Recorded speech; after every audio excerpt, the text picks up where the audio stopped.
સરહદી થરાદ શહેરમાં આષાઢી બીજના પવિત્ર અવસરે ભગવાન જગન્નાથની 36મી ભવ્ય રથયાત્રા પરંપરાગત શ્રદ્ધા, હર્ષોલ્લાસ અને કોમી એકતાના અદ્ભુત માહોલમાં શાંતિપૂર્ણ રીતે સંપન્ન થઈ હતી.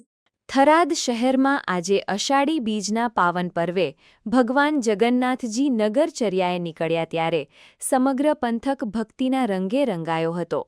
બપોરે બરાબર 2 વાગે નવા રામજી મંદિર ખાતે ભગવાન જગન્નાથ, ભાઈ બલભદ્ર અને બહેન સુભદ્રાજીની દિવ્ય મહાઆરતી કરવામાં આવી હતી.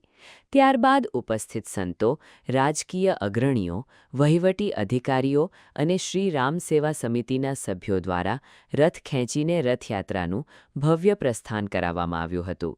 આ રથયાત્રા નવા રામજી મંદિરથી શરૂ થઈને જવાહર ચોક, મોચી બજાર, મહાવીર ચોક, કાજીવાસ, જૂની ગંજ બજાર, લક્ષ્મણ માતાના મંદિર પાસેથી પસાર થઈ હતી.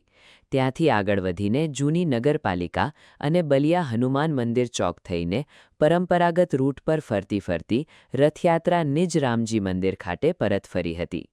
રથયાત્રાના આ પાવન પ્રસંગે ચારડાવાડા સંત શ્રી રામ લખનદાસ બાપુ, પૂર્વ સાંસદ પરબતભાઈ પટેલ, જિલ્લા પોલીસ વડા ચિંતન તેરૈયા, ઈશ્વરલાલ પટેલ, થરાદ પ્રાંત અધિકારી સાજન મેર, માર્કેટયાર્ડના ચેરમેન શૈલેષભાઈ પટેલ, ડીડી રાજપૂત, માવજીભાઈ પટેલ, આંબાભાઈ સોલંકી અને મોગીલાલ પટેલ સહિતના આગેવાનોએ ભગવાનના દર્શન કરી ધન્યતા અનુભવી હતી.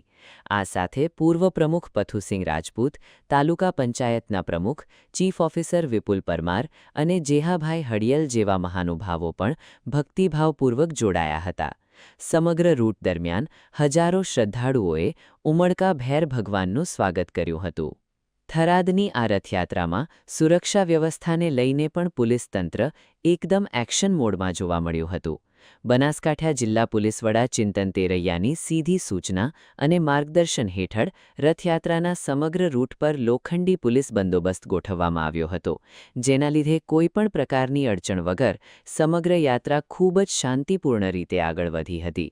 આ વર્ષે ભગવાનના પ્રસાદ માટે પણ વિશેષ આયોજન કરવામાં આવ્યું હતું, જેમાં ભગવાનને 300 કિલો કાકડી, 200 કિલો ખરેક, 300 કિલો મગ અને 200 કિલો અન્ય પ્રસાદ ધરાવીને ભક્તોમાં વિતરણ કરવામાં આવ્યો હતો. શ્રી રામ સેવા સમિતિના પ્રમુખ જગદીશસિંહ રાજપૂત અને તેમની ટીમ દ્વારા તમામ વ્યવસ્થાઓ ખૂબ જ સુંદર રીતે સંભાળવામાં આવી હતી. આ રથયાત્રા દરમિયાન થરાદ શહેરમાં વર્ષો જૂની ગંગાજમની સંસ્કૃતિ અને કોમી એકતાના અદ્ભુત દ્રશ્યો પણ જોવા મળ્યા હતા. રથયાત્રા જ્યારે મુસ્લિમ બહુલ વિસ્તારોમાંથી પસાર થઈ ત્યારે મુસ્લિમ સમાજના પ્રમુખ હાજીભાઈ પઠાણ સહિતના આગેવાનોએ ભગવાન જગન્નાથજીના રથનું ભવ્ય સ્વાગત કર્યું હતું અને હિન્દુ ભાઈઓ માટે ઠંડા પીણાના કેમ્પો યોજ્યા હતા. આ ઉપરાંત સ્થાનિક સ્તરે કાર્યરત અલગ સામાજિક સંસ્થાઓ અને એનજીઓ દ્વારા પણ યાત્રાના રૂટ પર ઠેર ઠેર ઠંડા પાણી, શરબત અને છાશની વ્યવસ્થા કરતા કેમ્પો અને સ્ટોલ ઊભા કરવામાં આવ્યા હતા, જેણે અસહ્ય ઉકળાટ વચ્ચે ભક્તોને મોટી રાહત આપી હતી. અષાઢી બીજના પાવન પર્વે સરહદી થરાદ પંથક સંપૂર્ણપણે હરિમય બન્યું હતું અને આકાશ જય જગન્નાથના નારાઓથી ગુંજી ઉઠ્યું હતું. મુસ્લિમ સમાજ અને વિવિધ સેવાભાવી સંગઠનોના સહિયારા સાથ સહકારથી કોમી એકતા અને ભાઈચારા વચ્ચે આ રથયાત્રા શાંતિપૂર્ણ રીતે સંપન્ન થતાં નગરજનો તેમજ વહીવટીતંત્રએ ભારે રાહત અને હર્ષની લાગણી વ્યક્ત કરી હતી. Hajaji Rajput, BK news channel, Tharad. ભગવાન જગન્નાથજીની રથયાત્રા આજે થરાદ શહેરની અંદર ખૂબ આનંદ અને ઉત્સાહના માહોલની અંદર પસાર થઈ રહી છે. બપોરના 2 વાગે રામજી મંદિરથી ભગવાન જગન્નાથજીની યાત્રાનું પ્રસ્થાન કરાવવામાં આવ્યું. ગામના તેમજ પંથકના સમગ્ર આગેવાનો અને પ્રબુદ્ધ નાગરિકો દ્વારા રથયાત્રાને રસ્સી ખેંચી અને પ્રયાણ કર્યા પછી અત્યારે થરાદ શહેરની અંદર રથયાત્રાનું પરિભ્રમણ થઈ રહ્યું છે. અત્યારે હાલ રથયાત્રા મુસ્લિમ વિસ્તારની અંદર કાજુની કોટડીમાં નજીક અત્યારે પહોંચી છે. દર સાલની જેમ આજે પણ કાજુની કોટડી આગળ મુસ્લિમ બિરાદરો દ્વારા રથયાત્રાનું ભવ્ય સ્વાગત કરવામાં આવે છે. એ જ આયોજન સાથે અત્યારે ખૂબ બહોળી સંખ્યાની અંદર સમગ્ર શહેર અને વિસ્તારમાંથી લોકો આવેલા છે અને ખૂબ ખુશનુમા અને સારા વાતાવરણની અંદર રથયાત્રા પસાર થઈ રહી છે. આજે થરાદ ખાતે 36મી રથયાત્રાનો શુભારંભ થયો છે.